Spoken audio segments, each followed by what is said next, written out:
오늘 우리에게 주신 하나님의 말씀은 요한계시록 3장 1절부터 6절까지의 말씀입니다. 요한계시록 3장 1절부터 6절까지의 말씀을 함께 보도록 하겠습니다. 우리 다 함께 자리에서 일어나셔서 우리에게 허락하신 은혜의 말씀을 감사한 마음으로 함께 읽도록 하겠습니다. 함께 읽습니다. 사대교회 사자에게 편지하라. 하나님의 일곱 영과 일곱 별을 가지신 이가 이르시되 내가 내 행위를 아노니 내가 살았다 하는 이름을 가졌으나 죽은 자로다. 너는 일깨어 그 남은 바 죽게 된 것을 굳건하게 하라. 내 하나님 앞에 내 행위에 온전한 것을 찾지 못하였노니 그러므로 네가 어떻게 받았으며 어떻게 들었는지 생각하고 지켜 회개하라. 만일 일깨지 아니하면 내가 도둑같이 이르리니 어느 때에 네게 이르는지 내가 알지 못하리라. 그러나 사대에 그 옷을 더럽히지 아니한 자 몇 명이 내게 있어 흰 옷을 입고 나와 함께 다니리니 그들은 합당한 자인 연고라. 이기는 자는 이와 같이 흰 옷을 입을 것이요 내가 그 이름을 생명책에서 결코 지우지 아니하고 그 이름을 내 아버지 앞과 그의 천사들 앞에서 시인하리라. 귀 있는 자는 성령이 교회들에게 하시는 말씀을 들을지어다. 아멘. 이는 하나님의 말씀입니다. 하나님 감사합니다. 아멘. 우리 다 자리에 앉으시겠습니다. 하나님 우리 아버지와 주 예수로부터 오는 은혜와 평강이 예외로 부름받아 나오신 모든 성도님들과 함께 하시기를 간절히 바랍니다. 오늘은 이제 소아시아 7교회 중 5번째로 사대교회에 대하여 말씀을 나누도록 하겠습니다. 이제 사대라는 도시는 고대 리디아 왕국의 수도였습니다. 기원전 6세기에는 세계에서 가장 큰 도시라고 불렸던 도시였죠. 그러나 여러 제국에게 침략을 받아 점차 쇠락의 길을 걷다가 주전 133년에 로마의 영토로 편입되었습니다. 기원 후 17년에는 대지진으로 완전한 폐허가 되었었는데 로마 티베리우스 황제가 이 도시를 재건했습니다. 이 도시는 사금과 상업 및 모직 산업으로 굉장히 유명했던 도시입니다. 자, 여기서 여러분에게 한번 질문을 드리도록 하겠습니다. 여러분 혹시 미다스 아시나요? 기억나시죠? 미다스에서 이렇게 만지면 다 황금으로 변하는. 네, 이 미다스는 제우스의 아들 포도주와 풍요의 신인 디오니소스를 통하여 만지는 것마다 황금으로 변하는 능력을 입었던 사람입니다. 그런데 음식을 만져도 황금으로 변하고 사랑하는 딸마저 금으로 변하자 디오니소스에게 가서 나를 다시 원래대로 돌려달라고 간청을 했습니다. 자, 그때 이 디오니소스가 미다스에게 펙톨로스 강에 가서 몸을 씻으라라고 명령을 해요. 그러면 이전으로 돌아갈 수 있을 것이다. 자, 그런데 이 미다스가 이 펙톨로스라는 강에 가서 몸을 씻었는데 그 이후 이 펙톨로스라는 강바닥에는 사금이 쫙 깔리게 되었다 그래요. 여러분, 제가 갑자기 이 도시 얘기를 하다가 이 미다스를 묻는 이유가 무엇일까요? 뭔가 연결되세요? 제가 조금 전에 이 사대가 유명하다 그랬죠? 사금. 이 펙톨로스라는 강이 그럼 어디 있을까요? 이렇게까지 설명했는데 어디? 서울에 있는 강은 아니에요. 저기 확실히 서울도 아니고 밴쿠버도 아닙니다. 어디요? 예, 사대에 있는 강이 펙톨로스 강이에요. 얼마나 금이 많았는지 바로 이 신화와 연결되어 있었던 도시가 이 사대라는 도시였습니다. 이 도시가 그럼 얼마나 잘 살았을까요? 여러분, 그냥 강바닥이 금이었대요. 신화에 기록되어 있기는 강바닥이 금이 깔려 있었다라고 나와요. 그러니 이 도시 사람들은 굉장히 부유한 사람들이 살던 도시였습니다. 자, 그런데 우리가 앞에 교회들의 이야기를 쭉 보아서 알지만 도시가 부자라고 해서 교인들이 부자는 아니었었죠. 왜냐하면 그리스도인으로서 살아가기 위해서는 그 도시에 적합하게 살아가서는 안 되니까 그들은 그 삶을 포기하고 가난한 삶으로 살았다라고 우리가 앞에 교회들의 모습을 보면서 알 수 있었습니다. 자, 그런데 다른 도시들에는 그렇게 믿는 자들에게 기회가 주어지지 않았기 때문에 성도들이 다 가난했지만 사대는 달랐습니다. 사대는 이 그리스도인들에게도 아마 동등한 기회를 주었던 것 같습니다. 사대 교회에는 그런 문제가 있었다라는 기록이 없습니다. 이 도시 전체가 부유하게 잘 살았던 것처럼 사대교회 교인들도 부유한 삶을 살 수 있었던 것입니다. 뿐만 아닙니다. 다른 지역 교회들과 다른 것이 있었는데 그것은 무엇이냐면 교회 안에 교회를 공격하는 이단도 없었습니다. 그러니까 교회가 굉장히 부유한 데다가 교회 안에 이 교회를 회방하는, 교회를 흔들어 놓는 이단도 없는 교회, 그렇기에 자신들끼리 서로 믿지 못해서 싸우거나 하는 일도 없이 그냥 서로 사랑하면서 평범하게 잘 살아가는 그런 교회였다라는 겁니다. 교회 외적으로도 내부적으로도 문제가 없다 보니 누가 보아도 부족함이 없는 교회, 부러움을 살 만한 교회가 바로 사대 교회였습니다. 도시 자체가 안정적이었다 보니까 교회 속에 사는 이들도 여유가 있었고 교양이 있었고 안정적이었습니다. 여러분, 얼마나 교회가 평안했겠습니까? 회방하는 사람들도 없고 부족한 것도 없고, 좀 부족하면 저기 강에 가가지고 뭘 떠오면 그냥 황금명 나와요. 그렇죠? 생각만 해도 평안하시겠죠? 여러분, 좀 힘들면 저기 프레이저 리버 가가지고 이렇게 모래 좀 주워가지고 가서 팔면 막 돈 막 줘요. 그럼 얼마나 평안해요. 그리고 교회 안에서도 싸울 일도 없어요. 그리고 다 교양이 넘쳐요. 누가 좀 불편하게 하더라도 그러시군요. 예. 여유가 있으면, 예? 여유가 있잖아요. 그러면 교양도 자연스럽게 흘러나와요. 근데 이 사실 주머니에 여유가 없으면 어때요? 마음도 강팍해지는 거거든요. 근데 이 교회는 도시 자체가 안정적이었던 것만큼 교회도 그렇게 안정적이었습니다. 살아남기 위해 우상을 섬겨야 하는 도시적인 압박도 없는 그곳에서 사대교회 교인들은 신앙생활을 잘 해나가고 있었습니다. 앞에 나왔던 어떤 교회들보다 이렇게 설명을 드리니 참 안정적이고 잘 나가는 교회처럼 보입니다. 아무런 문제가 없어 보이죠. 교인들은 교회 안에서 이루어지는 프로그램으로 인하여 지식적으로도 성장하고 있었고, 부를 바탕으로 선교도 열심히 하고 있었습니다. 남들이 부러워할 만한 그 어떤 조건도 빠지지 않는 완전한 교회를 만들어가고 있었기에 사람들은 그 교회를 그래서 어떻게 불렀느냐? 살아있는 교회라고 불렀습니다. 여러분, 이런 칭찬이 어디 있나요? 교회가 살아있어.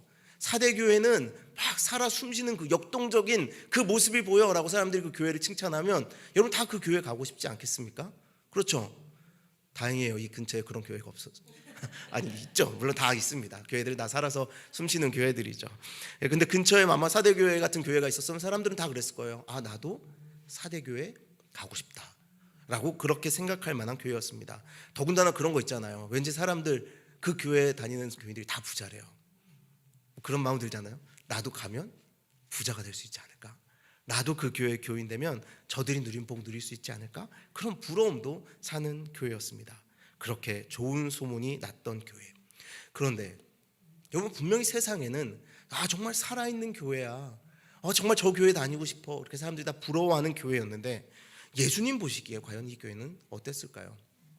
사람들 사이에 아무리 좋은 소문이 났다 하더라도 예수님 보시기에 잘못된 교회라면 여러분 아무 소용없는 것 아닙니까? 그런데 바로 그런 걱정대로 이 교회에는 문제가 있었습니다. 하나님의 영으로 생명을 주시며 온 교회의 주인 되시고 교회를 다스리시는 예수님께서, 교회의 머리 되시는 그분께서 이 교회를 향하여 이렇게 말씀하신 것입니다. 너희는 살아있다는 소문은 있는데 사실 너희는 죽은 교회야 라고 말씀하셨다는 겁니다. 1절 말씀입니다. 사대교회의 사자에게 편지하라. 하나님의 7 영과 7 별을 가지신 이가 이르시되 내가 네 행위를 아노니 네가 살았다 하는 이름은 가졌으나 죽은 자로다. 주변에 좋은 평판을 얻고 소문이 자자했지만 사람들 눈으로 보기에는 너는 살아 숨쉬고 역동적인 교회고 그 교회 다니기만 하면 예수 잘 믿을 것 같은 그런 교회지만 내가 보기에는 너는 죽은 교회구나 라고 예수님 말씀하신 것입니다. 기본적으로 괜찮은 삶의 조건을 통하여 사람들에게 너희 괜찮은 사람들이구나, 너희 믿음이 좋구나 평가받고 있었지만 예수님 보시기에는 너희 좋은 사람도 아니고 너희 믿음 좋은 사람도 아니고 너희의 공동체는 죽어서 냄새가 나는구나 라고 예수님이 말씀하셨다라는 겁니다. 이게 어찌된 일일까요? 교회는 크고 프로그램도 탄탄하고 속한 성도들의 삶도 풍요로워 세상에서 그렇게 소문이 나고 있었는데 왜 예수님 눈에는 그것이 살아있는 것이 아니라 죽어서 썩어가는 교회처럼 보이게 된 것일까요? 여러분, 이것은 우리가 반드시 알아야 할 문제입니다. 왜냐하면 사대 교회의 모습이 어쩌면 현대 교회의 모습과 굉장히 가깝기 때문입니다. 아무 문제 없는 평안한 교회, 밖에서도 박해하지 않고 안에서도 문제가 없는 교양 있는 사람들이 모인 교회. 어쩌면 현대교회와 가장 가까운 교회가 사대교회 아닐까요? 여러분, 그러나 오늘 우리가 보면 이 말씀 가운데 그나마 다행인 점이 하나 남아 있습니다. 그것은 무엇이냐면 그 가운데 아직 살아있는 자들이 있었다는 것입니다. 그들을 살려내기 위해서 그래서 예수님께서는 사대교회를 향하여 깨어나라 라고 이렇게 명령하십니다. 그리고 깨어서 어떤 가르침을 받았었는지를 기억하고 지키며 회개하라 라고 명령하시죠. 사대 지역에 살던 사람들에게 그런데 이 깨어나라는 명령은 좀 특별한 명령이었습니다. 왜냐하면 그들의 과거의 기억을 생각나게 했기 때문입니다. 이 사대 지역은 난공불락의 성으로 이름이 나 있던 곳입니다. 리디아의 왕 크로이소스 당시에 페르시아 왕 고레스가 이곳으로 쳐들어왔는데, 이 리디아의 왕 크로이소스는 아크로폴리스로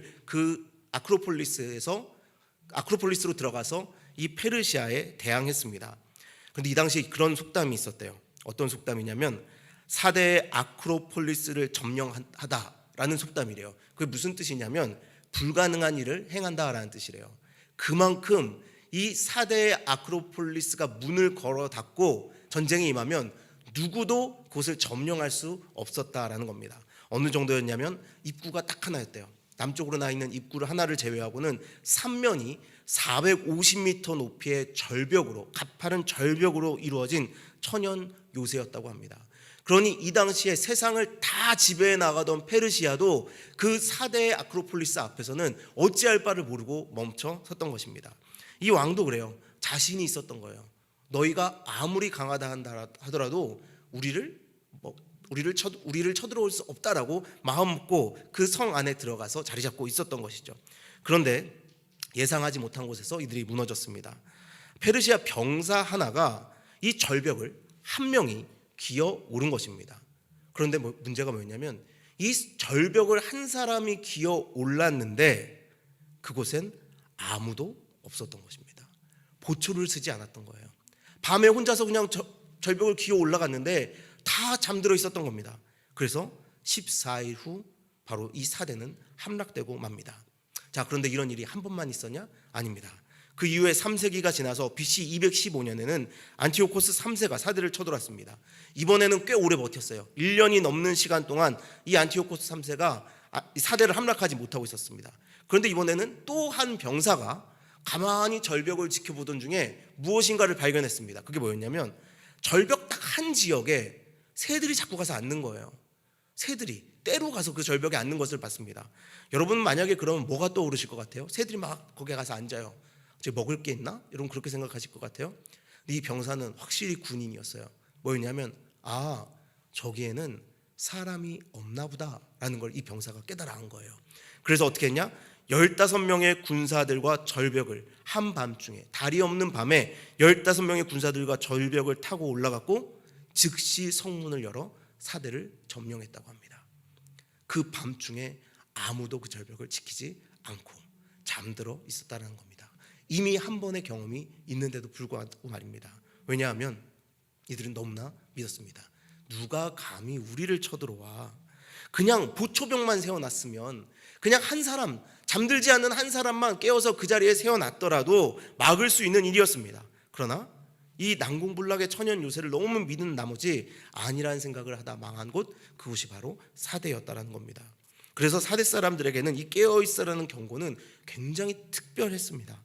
너희가 깨어나지 않고 안일한 마음으로 가르침을 지켜 행하지 않는다면 과거에 사대가 외부인들에게 당했던 일처럼 예수님을 도둑처럼 맞이하게 될 것이다 라는 그런 음성으로 들렸기 때문이죠. 예수님께서 다시 오시는 날이 어떻게 된다고요? 나는 분명히 예수님을 믿고 있는데, 나는 예수님을 믿고 따르고 있다라고 고백하고 있는데 지금 우리가 깨어나지 않는다면 너희가 예수님 다시 오시는 그날이 바로 페르시아에게 이전에 멸망당했던 것처럼 두렵고 괴로운 날이 될 것이다 라고 예수님이 경고하셨다라는 겁니다. 지금까지 우리가 잘하고 있는 줄 알았는데 말입니다. 데살로니가전서 5장 1절부터 6절까지의 말씀을 보면 바울도 우리에게 이것을 이렇게 경고합니다. 형제들아, 때와 시기에 관하여는 너희에게 쓸 것이 없음은 주의 날이 밤에 도둑같이 이를 줄을 너희 자신이 자세히 알기 때문이라. 그들이 평안하다 안전하다 할 그때에 임신한 여자에게 해산의 고통이 이름과 같이 멸망이 갑자기 그들에게 이르리니 결코 피하지 못하리라. 형제들아, 너희는 어둠에 있지 아니하매 그날이 도둑같이 너희에게 임하지 못하리니 너희는 다 빛의 아들이요 낮의 아들이라. 우리가 밤이나 어둠에 속하지 아니하나니 그러므로 우리는 다른 이들과 같이 자지 말고 오직 깨어 정신을 차릴지라. 아멘. 여러분, 깨어서 주님 오실 것을 믿고 기다리는 자들만이 바로 예수님이 오심을 도둑처럼 맞이하는 것이 아니라 그 날을 기쁨으로 맞이할 수 있게 될 것이라고 바울은 이야기한 것입니다. 어떻게 기다려야 한다고요? 어둠에 있지 아니하고 빛 가운데 행하는 자들로서 기다려야 한다는 것입니다. 여러분, 그런데 어둠 가운데 갑자기 예수님을 맞이하는 자들은 어떻게 됩니까? 적을 성에게 내주었던 사대처럼 재앙의 날로 예수님이 오시는 날이 그들에게 슬픈 날이 될 것이라는 겁니다. 그러나 깨어서 낮의 아들로서 예수께서 비추시는 빛으로 세상을 비추는 인생을 살아가고 있다면 그날이 우리에게는 기쁨의 날이 될 것입니다. 여러분 어떠십니까? 여러분 오늘 아침에 눈을 딱 떴을 때 오늘 주님 오시면 참 좋겠다 이런 마음 드셨나요? 사실 생각 안 하시죠? 예수님 오시면 좋겠다 이런 생각 안 하고 눈을 딱 뜨자마자 예수님 언제 오시지? 이런 생각 하셨나요? 어제는 어떠세요? 만약 어제 여러분 예수님 오셨으면 혹시 여러분의 삶에 그 도둑같이 임한 두려움으로 예수님이 혹시 임하신 날은 아니었을까요? 그저께는요? 목요일은요? 뭘 하셨었는지 기억은 나시나요? 예수님께서 우리에게 그 빛을 비추실 때에 그 빛으로 낮의 아들로서 빛의 자녀로서 그 날들을 살아가시면서 정말 예수님 다시 오시면 나에게 기쁨입니다 라고 매일매일을 살아가셨었나요? 주님은 오늘 우리에게 그렇게 경고하고 계십니다. 너희 그렇게 살아가야 돼. 바로 오늘을, 어제를, 그리고 내일을 매일매일 한순간도 잊지 말고 반드시 그렇게 살아가야 돼 라고 말씀하고 계신 것입니다. 자, 그럼 깨어서 뭘 기억하고 지켜 행해야 합니까? 4절 말씀에 이렇게 되어 있습니다. 그러나 사대에 그 옷을 더럽히지 아니한 자 몇 명이 내게 있어 흰옷을 입고 나와 함께 다니리니 그들은 합당한 자인 영고라. 흰옷을 입은 자들이 주님과 동행한다고 합니다. 이 흰옷을 입은 자들이 살아있는 자들이에요. 다른 사대교회 교인들은 다 죽었는데 이 흰옷 입은 자들만이 살아있는 자들입니다. 흰옷 입은 자들은 뭐냐면 요한계시록 7장 13절 14절에 이렇게 나옵니다. 장로 중 하나가 응답하여 나에게 이르되 이 흰옷 입은 자들은 누구며 또 어디서 왔느냐? 내가 말하기를 내 주여 당신이 아시나이다 하니 그가 나에게 이르되 이는 큰 환난에서 나오는 자들인데 어린 양의 피에 그 옷을 씻어 희게 하였느니라. 살아있다는 것은 이 세상을 살아가는 그 어떤 환난 가운데서도 어린 양의 피로 씻김 받았음을 믿고 그것을 지켜내는 자들을 이야기한다는 것입니다. 조금 전에 빛 가운데로 다니는 자들을 이야기하는 것이죠. 낮의 자녀로서 빛의 자녀로서 어둠에 거하지 아니하고 예수 그리스도께서 보여주신 그 모든 빛을 따라 사는 사람들, 그들이 바로 이 흰옷 입은 자들이라는 겁니다. 예수님의 보혈이 나를 씻겼으니 나는 내 삶은 그것을 기억하며 온전히 주께서 내 삶에 담아주신 빛으로 살아가기를 원한다라고 고백하는 그 자들이 바로 이 예수께서 살아있는 자들이라 칭하는, 지켜야 하는 것을 행하는 자들이라는 것입니다. 예수님의 보혈의 능력으로 넉넉히 이김을 믿고 예수님과 함께 다니는 삶을 살아가는 사람들. 그런데 사대교회는 예수 그리스도의 보혈의 능력으로 구원받았음을 제대로 믿지 않았고 예수님과 함께 동행하지 못했던 교회라는 겁니다. 여러분, 그래서 5절 말씀에 이렇게 말씀하십니다. 이기는 자는 이와 같이 흰옷을 입을 것이요 내가 그 이름을 생명책에서 결코 지우지 아니하고 그 이름을 내 아버지 앞과 그의 천사들 앞에서 시인하리라. 여러분, 이기는 자, 몇 명밖에 남지 않았던 이기는 자는 하나님 앞에 가서 예수님께서 시인하시겠다고 합니다. 근데 사대교회 나머지는 어떻게 돼요? 하나님 앞에서 예수님께서 이렇게 말씀하시는 겁니다. 저 사람들을 내가 누군지 도무지 알지 못합니다 라고 말입니다. 예수님께서는 바로 예수님의 보혈로 구원을 받았음을 믿고 예수님과 동행하는 그들을 하나님 앞에서 시인하시겠다고 합니다. 예수님과 동행하는 자들, 어디에서라도 말입니다. 교회 안에서만이 아니라 그 어디에서라도 예수님과 동행하며 그것을 기쁨으로 여기고 감사함으로 여기는 자들을 주님께서는 하나님 앞에 나아가 내가 저들을 압니다 라고 시인하시겠다라고 말씀하시는 거죠. 마태복음 10장에 이와 같은 말씀을 이미 예수님께서 하신 적이 있습니다. 마태복음 10장 32절 33절입니다. 누구든지 사람 앞에서 나를 시인하면 나도 하늘에 계신 내 아버지 앞에서 그를 시인할 것이요 누구든지 사람 앞에서 나를 부인하면 나도 하늘에 계신 내 아버지 앞에서 그를 부인하리라. 사대교회의 문제는 그러니까 어디에 있습니까? 교회에서는 예수님을 주인이라 시인했지만 교회에서는 교양 있는 자들로서 서로 사랑하고 섬기며 주의 맡기신 선교의 사명을 다 감당하고 있었지만 이 문을 나선 이후에는 예수님을 구주라 시인하지 않고 살아갔다는 것입니다. 잠시 교회에서 보내는 이 시간 속에서는 예수님이 나의 주인입니다라고 시인했지만 결코 세상에서는 예수님을 나의 주인이라 시인하지 않고 모른 척 살아가고 있었다라는 것이죠.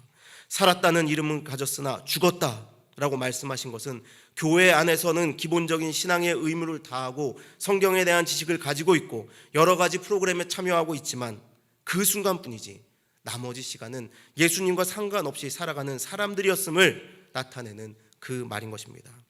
여러분, 그런데 왜 교회 밖에 나가서는 예수님을 기억하지 않고 살았을까요? 왜 사대교회 사람들은 교회 안에서만 예수님을 예수님으로 고백하며 살아갔을까요? 그것은 세상에 나아가 보니 예수님의 보혈로 구원받은 것보다 좋은 것들이 더 많았기 때문입니다. 여러분, 문 밖을 나가니까, 교회 문 밖을 나가니까 예수 안 믿어도 좋은 일이 더 많은 거예요. 아니, 예수 안 믿어야, 예수님을 나의 주라 시인하지 않아야 좋은 일들이 더 많았다는 겁니다. 너무 풍요해서요. 가진 게 너무 많아서요. 사는 게 너무 즐거워서요. 예수님을 믿지 않는 것이, 예수님을 나의 구주라 시인하지 않는 것이 나에게도 도움이 되는 인생들을 그들은 살아갔다는 것입니다. 십자가에서 걸리신 예수님의 보혈, 그것이면 충분하다고 고백할 필요가 전혀 없었던 것입니다. 이미 이 땅이 천국이었으니까요. 스스로 믿음이 크다고 말하고 구원받았다고 자랑하고 살았지만 일상의 실제적 삶에서는 주님과의 관계로 파생되는 어떤 열매도 맺지 못했던 사람들, 그들이 바로 사대교회 교인이었습니다. 이들은 어떤 사람들이었냐? 바로 종교 전문가들일 뿐이었습니다. 종교 전문가들, 교회 안에 들어와서는 내가 무엇을 해야 하는지 명확하게 아는 사람들, 그리고 그것과 완전히 분리되어 세상은 또 다른 방법으로 살아가는 법을 이미 깨달은 사람들, 그들이 바로 사대교회 교인들이었죠. 예수님께서는 종교 전문가인 바리새인과 서기관들을 향하여 어떻게 말씀하셨는지를 우리는 다 알고 있습니다. 마태복음 23장 27절입니다.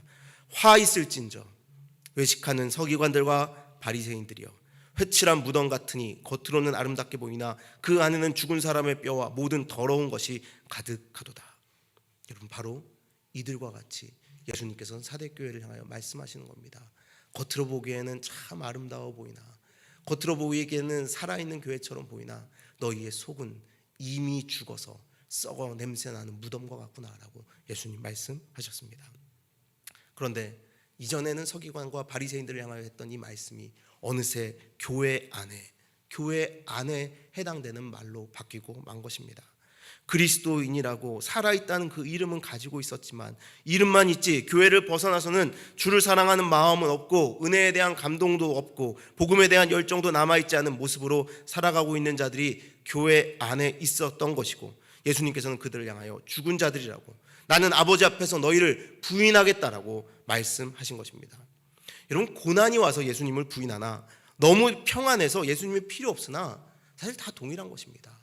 우리의 목에 칼을 들이면서 예수를 부정하면 살려주겠다고 하는 그때에 부정하는 것이나 사는 게 너무 편해서 예수님 찾지 않아도 괜찮은 것이나 여러분 동일한 것이라는 겁니다.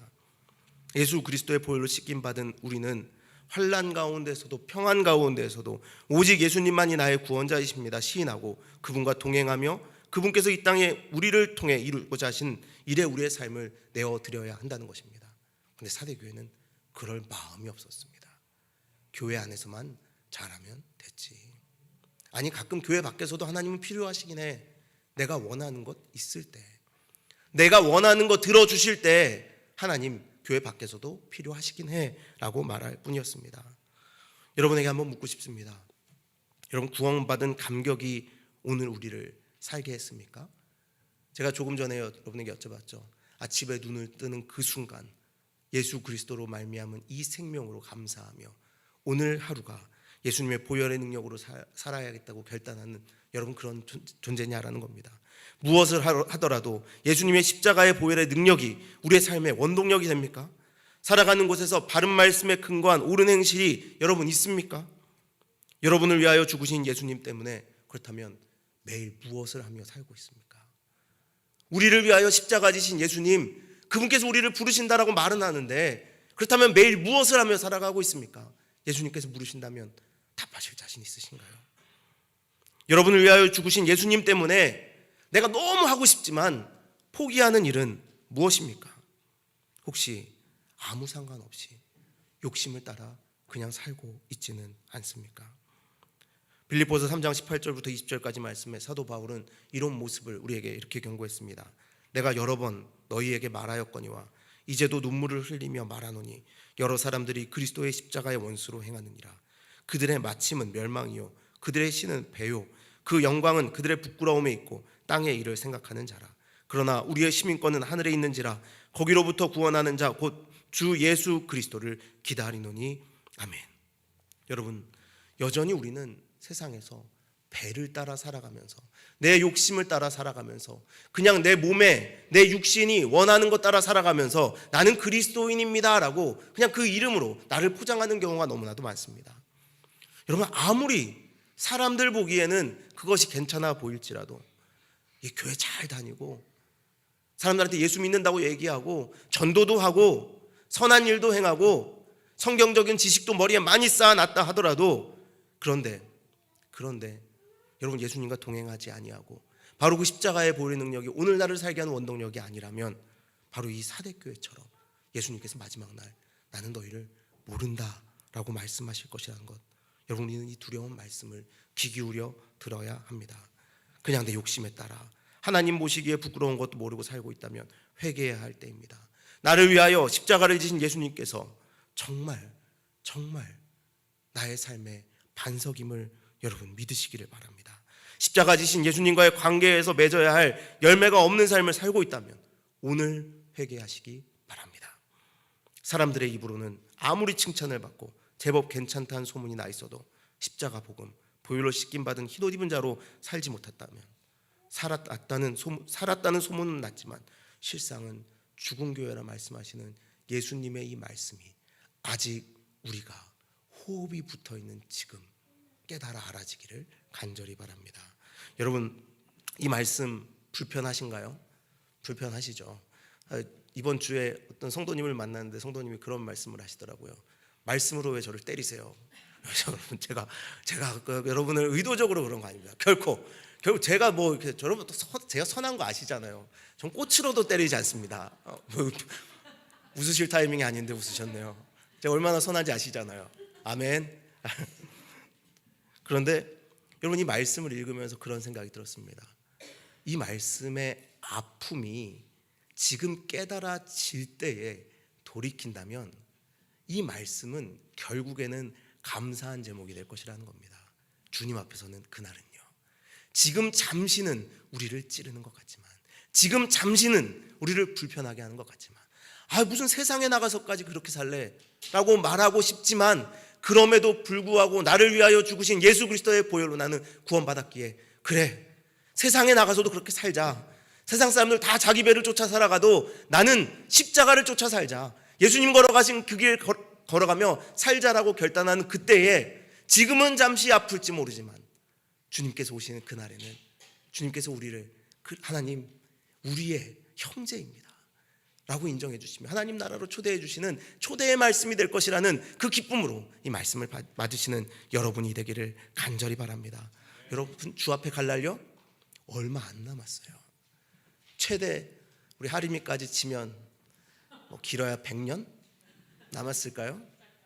짧아요. 여러분, 역사 속에 얼마나 많은 나라들이 순식간에 사라져갔습니까? 다 자신의 힘을 믿고 자신의 배의 욕망을 믿고 자신 있다고 하나님 없어도 괜찮다고 말했던 그 수많은 사람들이 얼마나 순식간에 사라져갔습니까? 이제 우리에게 남은 시간이 얼마 되지 않습니다. 그러니 오늘 결단하십시오. 매일 같이 예배드렸는데 나중에 그날 거기 섰더니 어떤 이들은 예수께서 나는 이 자를 알지 못합니다 라고 좌측으로 가라 하시고, 어떤 이들에게는 하나님 우리가 기다렸던 그 사람입니다 라고 맞이하신다면 이 얼마나 슬픈 일이겠습니까? 오늘 다 함께 살아나는 그 역사가 있기를, 그리고 보혈의 능력으로 구원의 기쁨을 누리는 저와 여러분 되시기를, 진짜로 진짜 교회로 살아가기를, 진짜로 진짜 성도로 살아가기를 간절히 바랍니다.